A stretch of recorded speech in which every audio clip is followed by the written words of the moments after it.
हर update के लिए bell icon दबाएं और सब्सक्राइब करें वॉइस ऑफ पानीपत। अब अपने लघु उद्योग को पहुंचाइए आसमान की बुलंदियों तक। पानीपत में आलिशान ग्रुप लाए हैं हरियाणा का पहला सेंट्रल गवर्नमेंट द्वारा अप्रूव्ड आलिशान इको टेक्सटाइल पार्क, जहाँ state government subsidy, common infrastructure, R&D testing lab, training centre, workers hostel और भी बहुत कुछ। अब हर मुश्किल आसान है। अभी अप्लाई करें इंडस्ट्रियल प्लॉट्स और मल्टी स्टोरी फैक्ट्रीज के लिए। आलिशान इको टेक्सटाइल पार्क। अधिक जानकारी के लिए विजिट करें विलेज दीवाना, opposite police line, NH1 GT road, Panipat, और कॉल करें 8950690021। अपना नाम बता दो।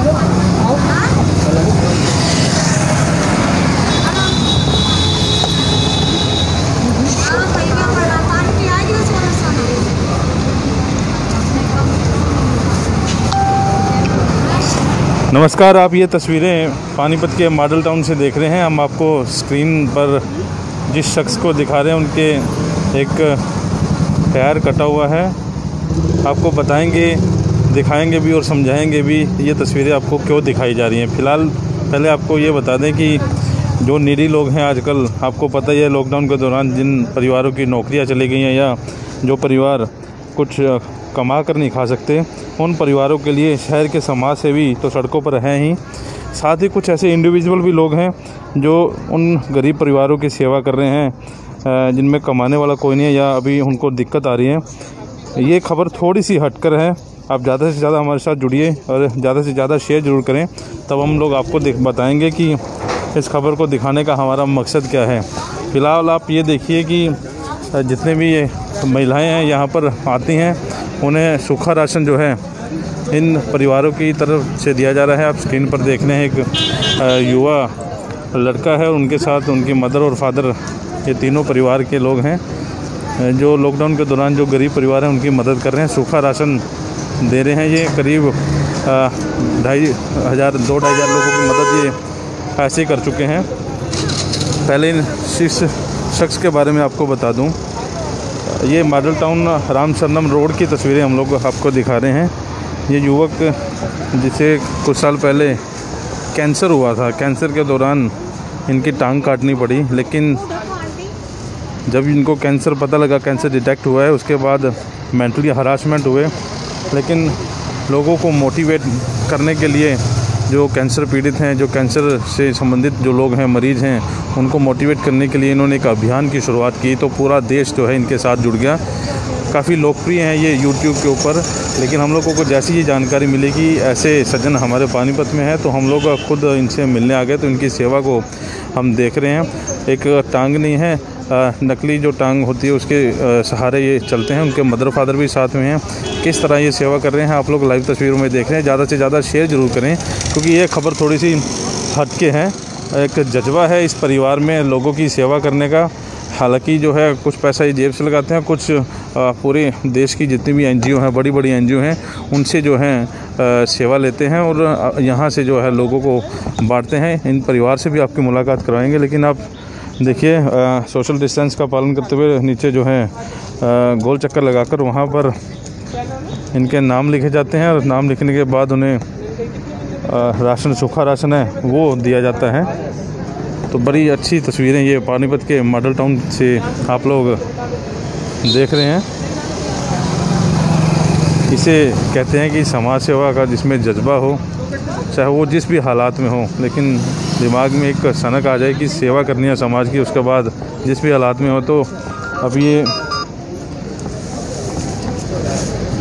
सुबह से ही इनके घर पर जो है लोग आने शुरू हो जाते हैं, उनके नाम लिखे जाते हैं, उसके बाद उनको राशन दिया जाता है। हालांकि पानीपत में समाज सेवी जो है बढ़ चढ़ कर उन्होंने भाग लिया और एक दौरान ऐसा है कि लाखों लोग जो हैं खाने के लिए तरस ले, लेकिन पानीपत के समाज सेवियों ने बीड़ा उठाया और उन्हें भूखा नहीं रहने दिया। और ऐसी एक तस्वीरें जो हैं अब हमें 604L से देखने को मिल रही है। मॉडल टाउन का इलाका है, हनी कपूर इनका नाम बताया जा रहा है। अब इनसे बातचीत भी करेंगे। पहले ज़रा ये राशन जो है दे दें। 50 परिवार अभी जो हैं यहाँ पर बैठे हैं, उनके लिए राशन की व्यवस्था कराई जा रही है। राशन करना है, तो जिस हिसाब से जितने परिवार में लोग होते हैं राशन कार्ड के हिसाब से उतना ही जो लोग हैं उनको खुला राशन देते हैं। तो पहले उन परिवार की जो मदर है उनसे बातचीत करते हैं, वो क्या बताना चाहेंगी। आप इनकी मदर हैं जी? हाँ जी। तो ये बच्चा कब हुआ था और ये कब से ये सेवा में जुड़ा हुआ है? ये 2015 में इसको डायग्नोज हुआ था। 2 साल ये बेड पर रहा है। उसके बाद ये 3 साल से एनजीओ से जुड़ा हुआ है। मोटिवेशनल स्पीकर है, राइडर है और कैंसर पेशेंट की मदद करता है और जॉब भी कर रहा है। अब लॉकडाउन में इसकी जॉब है नहीं। तो ये घर से कब से सेवा चला रहे हैं? ये हम लॉकडाउन से तुरंत 21 को हुआ था, बस 22-23 से शुरू किया हमने। 5-6 राउंड है ये दे रहे हैं आप। क्या क्या देते हैं इनको? इसमें 5 किलो आटा, 2 किलो चीनी, 3 किलो चावल, 2 लीटर तेल और जीरा मसाले, मतलब हल्दी मसाले सब। पहले वाले राउंड में ज़्यादा था तो कैश भी दे रहे थे सिलेंडर। और पहले तो दूध भी साथ दिया है। तो क्या कहना चाहेंगे जब आपको पता लगा कि आप बेटे को कैंसर है डायग्नोस्ट हुआ, जब कैंसर डायग्नोस्ट हुआ उसके बाद क्या मतलब इकलौता बेटा है आपके? हाँ जी, उस समय तो बता नहीं सकते जो हमारे साथ हुई कि 1 महीने के बाद रिपोर्ट आनी थी। तो उस 1 महीने के दौरान जब पता लगा कि कैंसर है तो हम टूट गए। लेकिन बेटे ने हिम्मत नहीं आ रही, डॉक्टर ने ये बोला कि इसकी पैर काटना पड़ेगा। तो ये इसने डिसीजन लिया। हम तो टूट चुके थे लेकिन ये खड़ा हुआ। इसने कहा नहीं पापा, मम्मी पापा की मैं इन्वेस्ट ख़राब नहीं करूँगा, तो मैं भाई करूँगा। घबराया नहीं, ये उठ खड़ा हुआ, इसके साथ हम हो गए। मतलब बॉडी ये इतना है कि हमें पूरा सांस देता है। मतलब कभी ये एहसास नहीं जताने दिया कि नहीं, कभी नहीं हमें ये एहसास हुआ ही नहीं कि ये इसकी लेग नहीं है। बिल्कुल हम 99% ये काम करता है और लोगों की मदद करता है। बाहर कलकत्ता, हैदराबाद, ये लॉकडाउन में लखनऊ, हैदराबाद, कलकत्ता और दिल्ली, नोएडा, गुड़गांव, वहाँ की एनजीओ से जुड़ा हुआ है ये, और वहाँ से भी ये मदद करता है। लॉकडाउन में इसने बहुत ज़्यादा मदद की। आप इनके फादर हैं जी, क्या कहना चाहेंगे? बस हमारी तो छोटी सी बात है जी, जो हमारे साथ दुख हुआ है, हमारी कोशिश है कि ऐसा दुख, ऐसी संकट की घड़ी किसी परिवार के अंदर नहीं आनी चाहिए। और जो लड़का हमारा हिम्मत कर रहा है, कई बार हमने रोका, बेटा तेरे पास ये तकलीफ़ है, तू थोड़ा सोच के कर। ये हमें कहता नहीं, आप साइड भी हो जाओ, मुझे करने दो, मुझे पूरा जुनून है। ये काफ़ी टाइम से यही सेवा जब से ही हुआ है, 1 साल 1.5 साल तो बेड पे रहा है, उसके बाद ये पीछे नहीं रुका और ना आज तक इसने पीछे देखा है।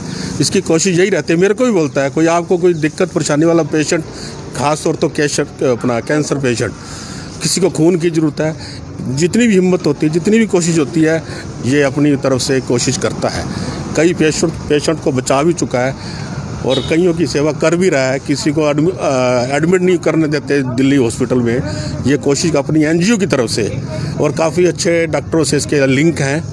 और जो अपना ऑल इंडिया डॉक्टर का जो कौन है अन्नी, वो कौन है प्रेसिडेंट है, डायरेक्टर जो है AGF के डॉक्टर, उसकी जान पहचान है। काफ़ी मतलब लोगों की मदद करने में हर टाइम तात्पर्य रहता है। पहले ये दिल्ली साइड में NCR में इसकी है और 7 साल से NCR में था पिछले, और 4-5 साल से यहीं है। तो अपनी कोशिश में यही रहता है कि हर टाइम मैं किसी की मदद करूं। बाकी थोड़ी आर्थिक स्थिति की वजह से यह थोड़ा अभी है, अब इसलिए अब ये कोशिश करता मैं थोड़ा पानीपत में भी लोगों की सेवा करूं। दिल्ली में इसके काफ़ी जान पहचान है, अच्छे, और अवार्ड भी काफ़ी ले चुका है। तैराकी भी करता है और बाइक राइडर भी है, मैराथन पे भी जाता है और काफ़ी अवार्ड ले चुका है। मनोज तिवारी से भी ले चुका है, गरिमा अवार्ड, जो मिनिस्टर था हरियाणा का, नाम नहीं है मेरे को। तो बाकी हम तो कहते हैं भगवान इसको बुद्धि दे कि लोगों की सेवा करता रहे। मैरिज भी हुई है जी? हाँ जी, मैरिज है, इनकी वाइफ है जी। आप कुछ बताना चाहेंगे जी, क्योंकि एक तो कैंसर डायग्नोस्ट हुआ, फिर उसके बाद टांग काटनी पड़ी, अब ये समाज सेवा में लगे हैं, क्या कहना चाहेंगे? अपने बता दीजिए। ये अपने मन की ही बात होती है। एक इंसान वो होता है जो चीज़ों से टूट जाता है और फिर उसके आगे वो बढ़ने के बारे में सोचता नहीं है। बट हन्नी की थिंकिंग ये है कि मैं ये नहीं चाहता कि मेरे बाद कोई और एक हन्नी कपूर बन सके। तो इसी वजह से वो क्या करते हैं, लोगों की मदद करते हैं। जो भी कैंसर पेशेंट्स होते हैं उनको जैसे ब्लड की नीड होती है या एम्स हॉस्पिटल, इन सब जगहों पे, मैक्स हॉस्पिटल में उनको बेड की नीड होती है, वहाँ पे हन्नी उनके लिए अरेंजमेंट्स करवाते हैं। और स्टेट और नेशनल लेवल पे अवार्ड्स ले चुके हैं। ये सोशल एक्टिविस्ट है, सोशल वर्कर है। बाइक राइडिंग करते हैं, मैराथन्स करते हैं। इन्होंने 10 किलोमीटर्स तक की अभी तक मैराथन करी है। 60-70 से ऊपर मैराथन्स में कर चुके हैं। उसके बाद ये अभी पढ़ाई भी कर रहे हैं। ग्रेजुएशन इनकी जो पहले छूट गई थी कैंसर की वजह से ही, उसको ये वापस से कंप्लीट कर रहे हैं। साथ साथ इन्होंने सर्टिफिकेट्स और डिप्लोमास भी किए हुए हैं। उसके साथ साथ और भी NGOs हैं जिनके साथ ये जुड़े हुए हैं। वहाँ से भी ये सिर्फ और सिर्फ कैंसर पेशेंट्स की भी हेल्प करते हैं और जितने और भी डिसेबिलिटी में हैं लोग उन सबको सपोर्ट करते हैं। और पैन इंडिया बेसिस पे ये काम कर रहे हैं। थैलेसीमिया के पेशेंट्स जिनको डेली बेसिस पे ब्लड की नीड होती है उनको एक दूसरे के साथ कनेक्ट कराते हैं। ब्लड ग्रुप सपोर्ट्स में भी हैं ये। और अभी तक बाइक राइडिंग के माध्यम से ये कैंसर अवेयरनेस सारे में स्प्रेड करते हैं, जिसमें इन्होंने दिल्ली, नोएडा, गुड़गांव हर जगह मैराथन्स करी हुई हैं और बाइक राइडिंग करी हुई है। आप कितना सपोर्ट करते हैं इनको? मेरी साइड से फुल सपोर्ट है हमेशा से ही। जो हन्नी के सपने हैं वो पूरे होने चाहिए, मेरा बस वही एक मकसद है और उनके सपने मेरे सपने हैं। ये उनकी मिसेज थी, उनके परिवार से आपको मिला है। अब हनी से मिलवाते हैं। हनी 2 मिनट टाइम है आपके पास बात करने के लिए? हाँ जी हनी थोड़ा सा इधर आइए। हाँ जी। पहले तो आपको बधाई देंगे कि आप ये इतना अच्छा काम कर रहे हैं। दूसरा ये है कि जब आपको पता लगा कि कैंसर डायग्नोस्ट हुआ है, युवा छोटी उम्र में आपको ये चीज़ें पता लग गई, उस समय क्या हालात थे और फिर कैसे अपने आप को सर्वाइव कर पाया? पाजी, जब मुझे कैंसर डायग्नोज हुआ था मैं 21 साल की एज का था। 21 साल में मैं दिल्ली यूनिवर्सिटी में अपनी ग्रेजुएशन कर रहा था और मैं 3rd ईयर में था। तो होली के आसपास की बात है, मुझे सिर्फ पैर में थोड़ा सा दर्द रहता था, जैसे हम कहते हैं ना शू बाइट हो जाना। तो हमने डॉक्टर्स को दिखाया, पानीपत के डॉक्टर्स को दिखाया, ऑर्थोपेडिक सर्जन्स को। उनको जब नहीं समझ में आया तो गुड़गांव के डॉक्टर्स को दिखाया। तो 3-4 महीने प्रोसेस नहीं समझ में आया। जब फाइनली आर्टेमिस के डॉक्टर ने बोला कि ट्यूमर है और इंसिजन बायोप्सी के टाइम पे पता चला कि उसके अंदर कैंसेरियस ट्यूमर था, सार्कोमेटिक कैंसर 3rd स्टेज पे, जिसकी वजह से हमने वेदांता में, पारस हॉस्पिटल में, मैक्स हॉस्पिटल में सबसे ट्राई किया और finally Rajiv Gandhi cancer hospital Rohini से उनसे पूछा। उन्होंने बहुत सीधी सी एक चीज़ बोली थी डॉक्टर्स ने, या तो हम आपकी जान बचा सकते हैं या हम आपका पैर बचा सकते हैं।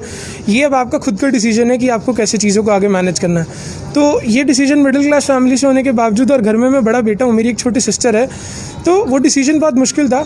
बट पेरेंट्स को मनाकर एम्प्यूटेशन का मतलब होता है शरीर से इंसान के उसके शरीर के अंग को अलग कर देना। तो उन्होंने एम्प्यूटेशन करके मेरे राइट लेग को, सीधी टांग को काट दिया। तब से मैं आर्टिफिशियल लेग यूज़ कर रहा हूँ। 2 साल तक बेड रिडन रहने के बाद जब मैंने वापस से फिटमेंट लेकर ये आर्टिफिशियल लेग से चलना फिरना शुरू किया, धीरे धीरे यही मॉडल टाउन की सड़कों पर आकर, जहाँ बचपन बिताया था, माँ बाप की उंगली पकड़कर 21 साल की एज में दोबारा चलना फिरना शुरू किया। 2 साल के बाद सिर्फ एक चीज़ जिद थी मेरी, जिन सब चीज़ों से मैं गुजरा हूँ, फिजिकल पेन, फाइनेंशियल पेन और मेंटल पेन, उन सब चीज़ों से किसी और को जाते हुए देखना नहीं चाहता था। जिसकी वजह से मेरी कोशिश रहती है कैंसर पेशेंट्स के लिए, स्पेशली एबल जो पीपल होते हैं, विकलांग लोग होते हैं जिन्हें हम दिव्यांग बोलते हैं, उनके लिए मदद करने के लिए पैन इंडिया बेसिस पे जितनी भी हम NGOs के साथ मैं जुड़ा हूँ, उन सब के थ्रू उनकी हेल्प के लिए। तो ये कहाँ से आ रहा सामान है और कब से क्या क्या दे रहे हैं आप? अभी तक हम टोटली अप्रॉक्सीमेटली 150 to 175, 150-200 परिवारों की मदद अब तक कर चुके हैं। आज 50 से 55 परिवारों की और मदद कर रहे हैं, जिसमें से 90 to 95% जो मुझे फंडिंग अरेंज हुई है वो AGF की तरफ से हुई है। अथर्वानी ग्लोबल फाउंडेशन पुणे की कंपनी है, NGO है, जिनकी तरफ से ये फंडिंग अरेंज की जा रही है, क्योंकि मैं उसका एडमिन हूँ। बाकी 10% जो फंडिंग है वो इधर उधर बाकी NGOs की तरफ से की जा रही है। पानीपत के अलावा, पानीपत के साथ साथ पैन इंडिया से कहीं से भी कोई रिक्वेस्ट आती है, उसे भी हम पूरा करवाने की, वेरीफाई करके ज़रूर कोशिश करते हैं, हमारी दूसरी टीम या दूसरी NGOs की हेल्प लेकर। कैंसर जो पेशेंट आते हैं उनको कैसे मोटिवेट करते हैं? कैंसर पेशेंट को मोटिवेट करने के लिए कहते हैं ना पाजी कि हम अगर एक इंसान जिस रास्ते से गुजरा हुआ है, वही इंसान अगर आपको चीज़ों के बारे में बताता है तो बहुत अच्छे से मिलता है। मैं उस रास्ते से गुजरा हूँ, अगर मैं किसी और को बताता हूँ ना, मैं एक अलग से एक चीज़ पे काम कर रहा हूँ जिसे हम बोलते हैं लाइफ आफ्टर कैंसर। कैंसर के बाद भी ज़िंदगी है। मैं कैंसर पेशेंट को सबसे पहले ये चीज़ बताता हूँ, कैंसर होने के बावजूद मैं बाइक राइडर हूँ, लंबी राइड्स पे जाता हूँ, बाइकिंग के माध्यम से लोगों को कैंसर के लिए अवेयर करता हूँ। मैं मैराथन 20 से 25 मैराथन, 5 से 10 किलोमीटर की आर्टिफिशियल लेग के साथ कंप्लीट कर चुका हूँ सिर्फ इसी वजह से। उसके बाद उन्हें दूसरी चीज़ दिखाने के लिए कि कैंसर के बाद भी शादी होती है, ज़िंदगी है, आप जॉब कर सकते हो, अपने पेरेंट्स को सर्वाइवल करा सकते हो। जैसे कहते हैं ना, दो मोम होते हैं, मोम के रंग होते हैं, अगर वो टूट भी जाते हैं तब भी दोनों रंग इक्वली रंग भर सकते हैं। ऐसे ही आपकी ज़िंदगी में जितना मर्जी दुख हो जाए फिर भी आप दूसरे की ज़िंदगी में खुशी के रंग कभी भी किसी भी तरीके से भर सकते हो। आगे आप क्या कहना चाहेंगे यहाँ? बस पाजी मैं एक ही चीज़ कहना चाहूँगा, जो मुझे एक बार हॉस्पिटल में एक 90 ईयर्स की 90 साल की औरत थी जो एक्सपायर हो गई थी मेरे साथ वाले बेड पे, उन्होंने जाते जाते मुझे एक चीज़ समझाई थी कि दर्द की भी अपनी एक अदा है, वो भी सिर्फ सहन करने वालों पे फ़िदा है। अगर आपके पास कोई प्रॉब्लम आई है उस चीज़ का सॉल्यूशन ज़रूर है। अपने आसपास वालों के जाकर बात करिए, अपने आप को अकेला मत समझिए और बिल्कुल भी मत घबराइए। ज़िंदगी में कभी भी मत रुकिए। जो काम घड़ी करती है, घड़ी की सुई करती है, कभी भी नहीं रुकती, वही काम आपको करना है। ज़िंदगी में कभी रुकिए मत, हार मत मानिए और आगे बढ़ते रहिए। अगर मेरे जैसा इंसान इतनी सारी चीज़ों के होने के बावजूद सब कुछ मैनेज करके कर सकता है तो आप लोग ज़रूर कर सकते हैं। तो जो कैंसर पेशेंट जो देख रहे हैं आपको, हाँ जी, अगर आपकी मदद की जरूरत पड़े हाँ जी, तो कहाँ आपको ढूंढें? मेरा नाम हनी कपूर है। फेसबुक पे, सोशल मीडिया, इंस्टाग्राम पे कहीं पे भी सर्च कर सकते हैं हनी कपूर के नाम से, HUNNY हनी कपूर, KAPOOR। कोई ऑर्गेनाइजेशन या कोई ऐसी टीम नहीं है, मैं अकेला हूँ। मुझे जब भी कोई कांटेक्ट करेगा, कैंसर पेशेंट हो, ब्लड डोनेशन के लिए हो या फिर किसी भी क्रॉनिक डिसीज़ के लिए, NCR में स्पेसिफिकली किसी भी इंसान को ज़रूरत होती है तो मेरी साइड से पूरा सपोर्ट रहेगा। तो ये जब कैंसर डायग्नोस्ट हुआ उसके बाद आपकी मैरिज हुई है? हाँ जी, मेरे को कैंसर डायग्नोज हुआ था 2015 में और मेरी शादी हुई है 2019 में, 1 साल पहले। शादी मेरी 2019 में 1 साल पहले हुई है कैंसर के बाद। और यही एक जो भ्रम है वो मैं तोड़ना चाहता हूँ लोगों के लिए कि ज़रूरी नहीं है, ये सब कुछ सोच पे डिपेंड करता है। दुनिया देखती है, दुनिया घूरेगी, आपके अंदर कोई चीज़ अलग है तो दुनिया देखेगी, लेकिन आपको सोसाइटी के माइंडसेट से कोई फ़र्क नहीं पड़ना चाहिए।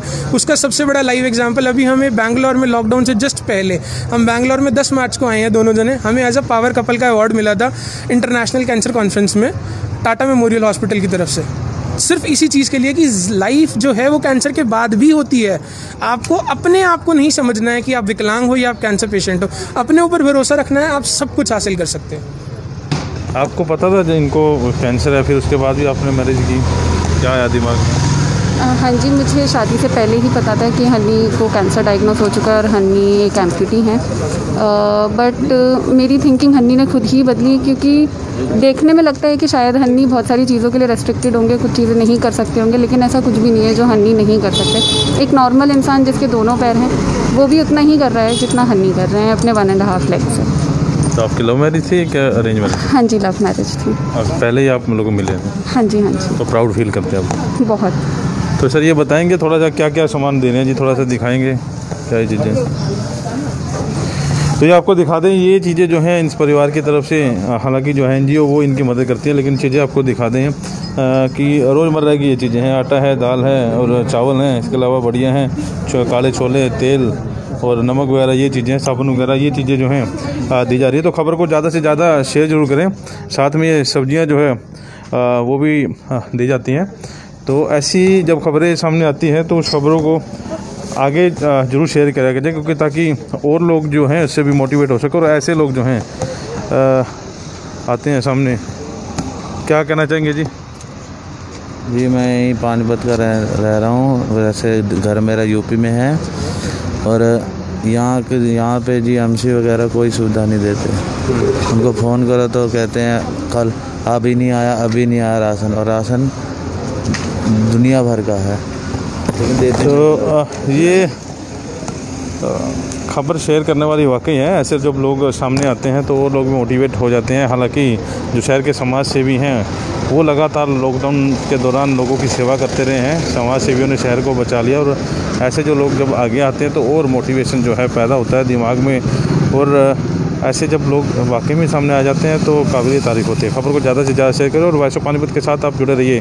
आप लोग लगातार वॉइस ऑफ पानीपत के फेसबुक को फॉलो कर रहे हैं, आप ज़्यादा से ज़्यादा और फॉलो करें, अपने दोस्तों भी फॉलो करवाएं, ताकि पल पल की अपडेट जो है, सच्ची और सटीक खबर जो है सबसे पहले आप तक पहुँच सके। और यूट्यूब के माध्यम से आप जुड़े हैं तो चैनल को सब्सक्राइब जरूर करें, ताकि पल पल की अपडेट जो है आप लोगों को मिलती रहे।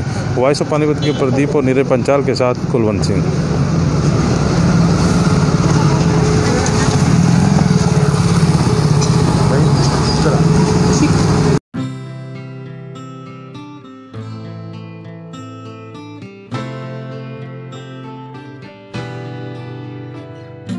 आँखों में सपने सजे, उम्मीदें बनने लगी है। कदम बढ़ाकर मंजिल की ओर हम सब बढ़ने लगे हैं। GGI GGI, नई डगर सारी सोच नहीं है, तलाश अपनी खत्म यही है। और माँ है जितने भी सारे पूरे होने यही है। GGI Geeta group of institution, जहाँ है हर मुश्किल का सोल्यूशन। हाँ, just take your destination। पूरे होंगे सारे सपने, हाँ सपने, हाँ सपने, हाँ सपने, जो अपने, जो अपने, जो अपने। Intellectual study with joy and fun together. Geeta Group of Institutions, Panipat. India today and world tomorrow. पूरे होंगे सारे सपने।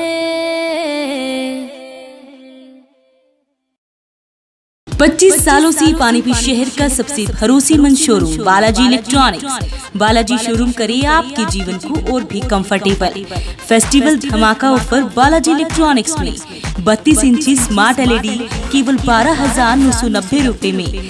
साथ ही सभी प्रोडक्ट पर आकर्षक ऑफर, 0% ब्याज और आसान किस्तों में। लैपटॉप की भरपूर वैरायटी बालाजी शोरूम में। साथ ही सभी कंपनी के मोबाइल मिले बालाजी शोरूम में।